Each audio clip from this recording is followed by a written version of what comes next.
Lil Durk's case has taken a serious turn and things aren't looking good for him. The trial, originally set for January 2025, has now been pushed back to October 14, 2025. This delay isn't random. It's because prosecutors are working through a mountain of evidence, and it could seriously hurt Durk's chances of coming out on top. The evidence is massive, including over 230 gigabytes of digital files, audio recordings, surveillance footage, and a staggering 200 pages of reports. But here's the twist. According to DJ Academics, the case might have started with Durk's own music. 2020 Von, 2021 his brother dies. 2022, the niggas who his brother, they get clapped. The two Von, at least a cousin of theirs, get clapped. 2023, he drops an album, I'm almost healed. You ever think about that, chat? It's like poetic. 2020, Von dies. 2021, his brother dies. 2022, get back for both those situations. 2023, I'm almost healed. Lil Durk's situation just keeps getting more complicated, and the details coming out are shocking. It's looking like Durk may have been planning to get revenge as a way to cope with losing loved ones. But now the case is spiraling, and new evidence is making things worse. One of the biggest updates is that Durk's longtime friend, OTF Dede, might be working on a plea deal. Word is, he's not happy with how so many deaths are being linked to their crew, OTF. And it's not just about Lil P's tragic passing anymore. Federal investigators now believe OTF is connected to even more violent acts. In court, the feds revealed that they think Durk paid to have two other people killed. The first was Stefan Mack, who they say was involved in the death of Durk's brother, Dethang. The second was OTF Jam's baby mom, who was killed after Durk reportedly found out that Jam was secretly working with the authorities and wearing a wire. Hey, kid! I ain't gonna lie, my whole dream changed. I ain't gonna lie, like back in the day. Oh, my! Oh, dang! Like back when you said, look, he took a check on your man, I heard you got his head. Yeah. I ain't gonna lie, man. Hey, when I was growing up, I What happened to Dare? architect. What happened to Dare? School trying to stop time. All that whooping on the net, it got your man. Metro!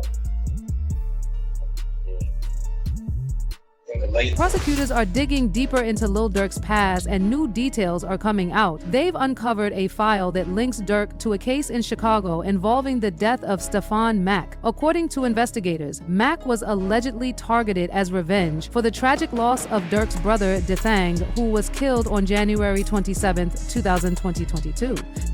While Durk hasn't been officially charged in this case, his name has been mentioned in newly unsealed court documents. To back their claims, prosecutors pointed to an Instagram story where Durk paid tribute to Dethang, along with another story showing Durk laughing. These posts are now under the spotlight as investigators try to connect the dots between Mack's death and the events surrounding it. The reporter for the Wall Street Journal says, quote, Mack's death brought increased attention to the events surrounding it, and because of that, What? Tweaking with folks.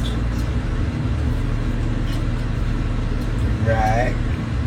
Hey, somebody always said, slap a con. Somebody always said, slap a con. Look on who that, yeah. What goofy said that? He said, bro, like a cheeseburger. Ain't nothing cheesy over here. Stupid little boy. This is real water. Y'all Jews be y'all over for real. Hey, I know what it be too, blood. What's that?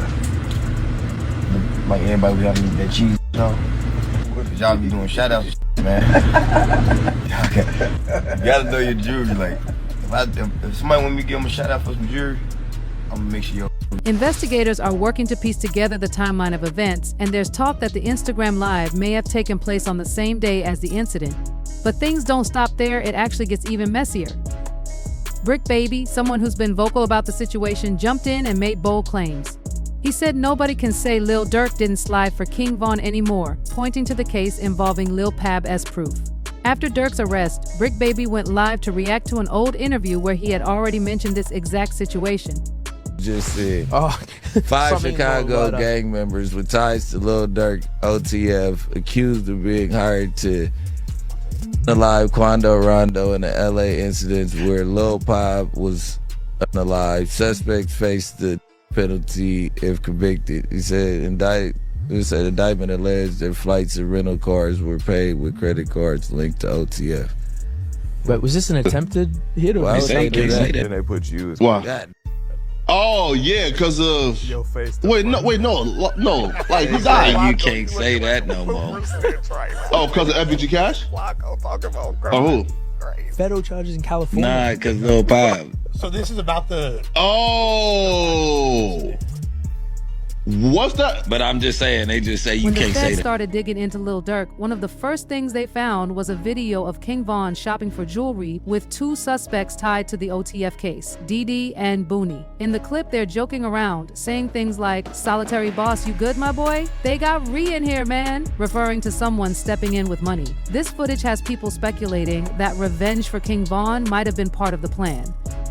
As things keep getting worse for Durk and the evidence against him grows, his legal team is working hard to defend him. In court, his lawyers made a big move to push back against the claims. Taking inspiration from the YSL trial, they brought in one of Durk's producers, who revealed that the song Wonderful Wayne and Jackie Boy was actually recorded 7 months before the incident it's being tied to. Prosecutors thought the song's lyrics connected Durk to the Lul Pab case, but this new evidence could poke holes in their argument. It's a crucial play as Durk fights to prove his innocence. Lil Durk's defense team made an interesting move by showing proof that the song in question was recorded way before the events it's being linked to. They even showed a court document that proves the project was made in January 2022. Some of the lyrics that have been under scrutiny include, "Look on the news and see your son. You're screaming no, no," which some think is about Quando Rondo, who was heard screaming at a crime scene. Durk's team argues this is just a coincidence and doesn't connect him to any criminal activity. Another part of the song has caused even more attention. "They got a natty, they got the location go." This line was connected to something Brick Baby said, where he claimed he would have shared Quando Rondo's location if Durk had asked. He explained that he would have done it because that's my boy. He lost his boy. Brick Baby even admitted that if Durk had asked, he likely would have helped him out, adding that he'd do the same for anyone from his own neighborhood.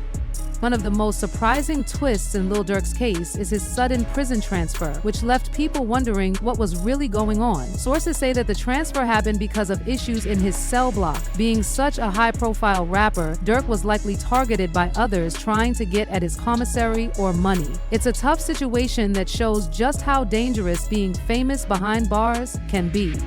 Meanwhile, the drama surrounding King Von's death continues to stir up emotions. The day after Durk's transfer, Quando Rondo and his best friend, Lil Tim, both gave interviews, and surprisingly, they both said almost the same thing. Lil Tim, who was involved in the incident with King Von, explained that he felt the whole situation could have been avoided. He said, "I was just protecting my little brother. When he found out that it was King Von involved, Tim admitted, I was like, damn, if bro did that stupid last night, he'd still be alive." That's how I felt. But even though he was upset, Tim made it clear he didn't want to disrespect Von's family or chase clout. He said, "I'm a humble person. I ain't on that type of stuff."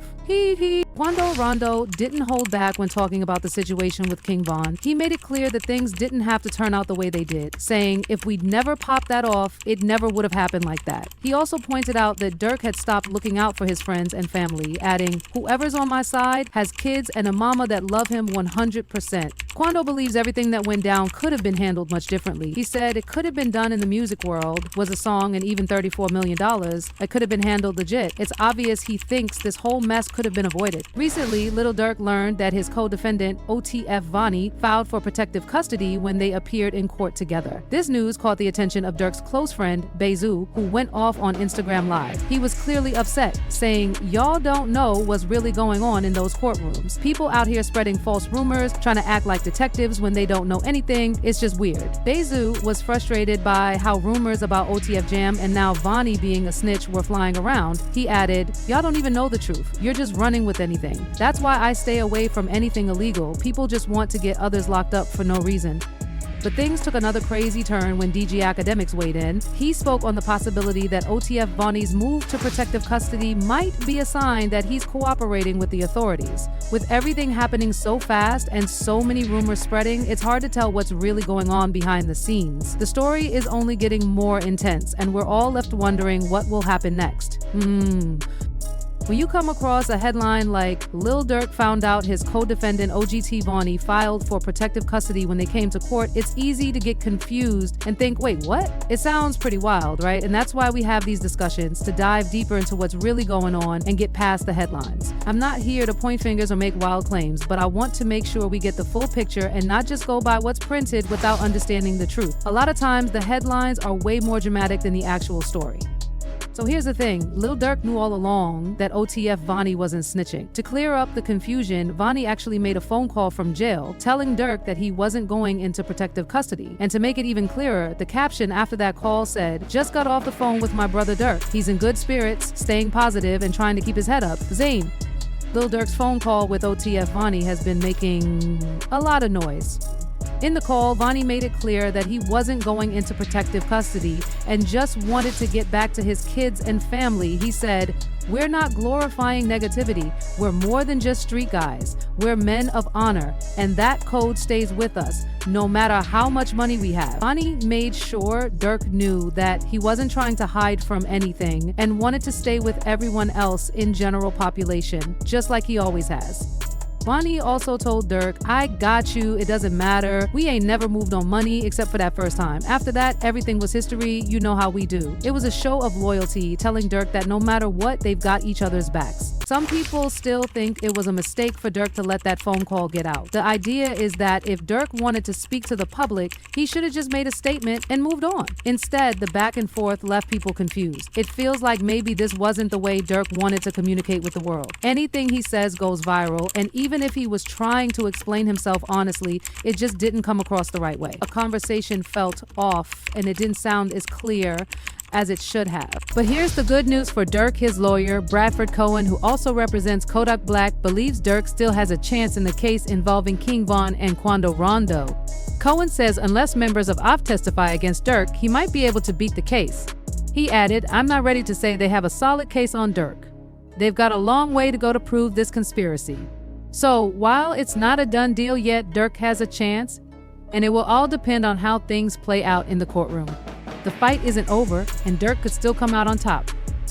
There's this text floating around where Durk says, "Don't have them associate my name with any flights they're taking." On the surface, that's not a great look, but it doesn't tell us the full story. On its own, it doesn't really prove anything, it's just a small piece of the puzzle. We still need to see what other evidence they've got. If there's something bigger, like someone snitching or a video or audio of Durk saying something that could get him in trouble, that would be a game changer. But right now, that text could be read a few different ways. Maybe Durk was trying to distance himself from certain people, like saying, "If these guys are up to something shady, don't link my name to it." It could just be him trying to protect himself or someone else. So while that text looks bad, it's far from enough to call it a slam dunk case. Durk's lawyer isn't jumping to conclusions either. Whether or not Durk gets out of jail might depend on if anyone decides to turn on him. Until then, the whole situation is still uncertain. It's all up in the air, and we'll have to wait for more details to come out. When the feds go after someone, the U.S. attorney and their team will do whatever it takes to get the person they want. They often make really appealing deals to people involved in the situation, especially those who might not be as deeply involved. These deals are meant to convince them to cooperate and provide information that can help build the case. The idea is to go for the easiest targets first, the ones who aren't as guilty or didn't play a big part. These people might be persuaded to flip, and the feds offer them deals that seem hard to refuse. What makes these deals so attractive? They usually offer a chance for a lighter sentence or other benefits in exchange for helping out. If the first person they approach turns down the deal, they'll just move on to the next person who might be easier to convince.